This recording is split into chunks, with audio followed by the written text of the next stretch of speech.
আসসালামু আলাইকুম রহমতুল্লাহি ওবরাকাতুহ।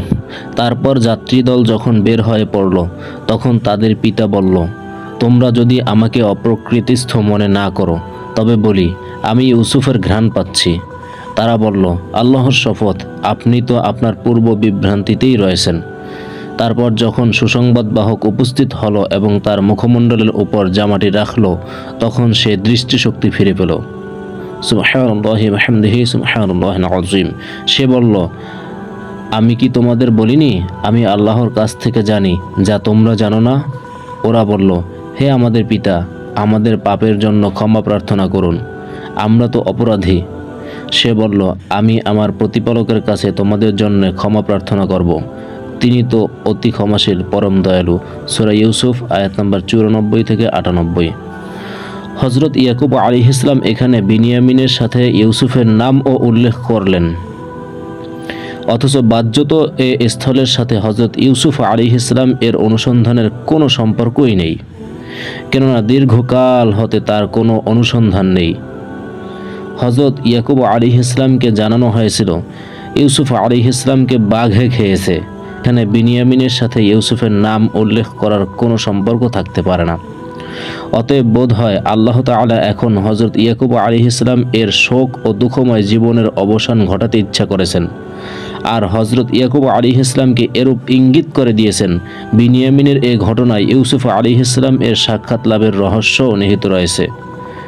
আর সে কারণেই তো হজরত ইউসুফ আলাইহিস সালাম এর সুসংবাদের পয়গাম আসার সঙ্গে সঙ্গে হজরত ইয়াকুব আলাইহিস সালাম বলেছেন, আউযু বিল্লাহি মিনাশ শাইতানির রাজীম, বিসমিল্লাহির রহমানির রহিম, আলাম আকুল লাকুম ইন্নী আ'লামু মিনাল্লাহি মা লা তা'লামুন। অর্থাৎ, আমি কি বলেছিলাম না, আমি আল্লাহ তাআলার তরফ হতে এমন সব কিছু অবগত হয়ে থাকি যা তোমরা জানো না। সূরা ইউসুফ আয়াত নম্বর 96।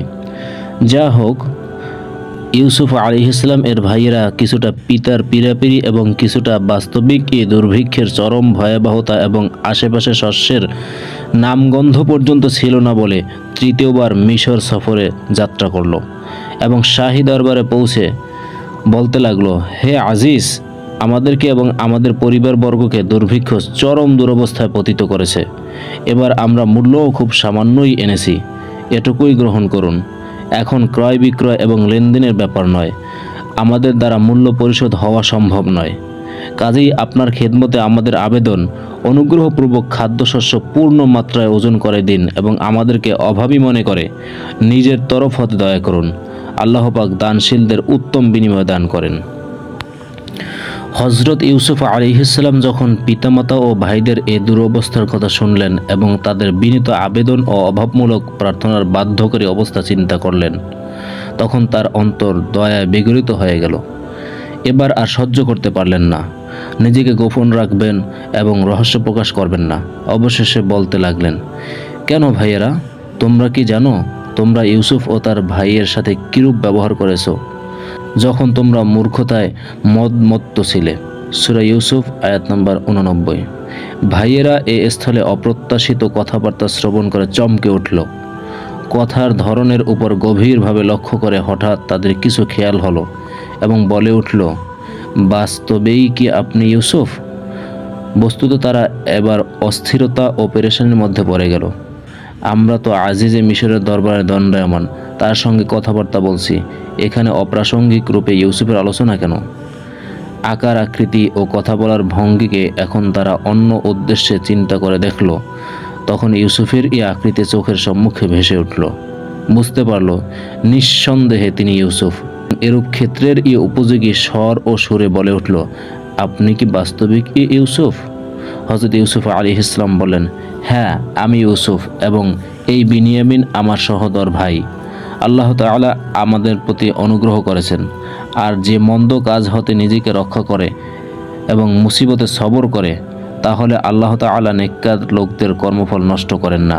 সূরা ইউসুফ আয়াত নম্বর 90।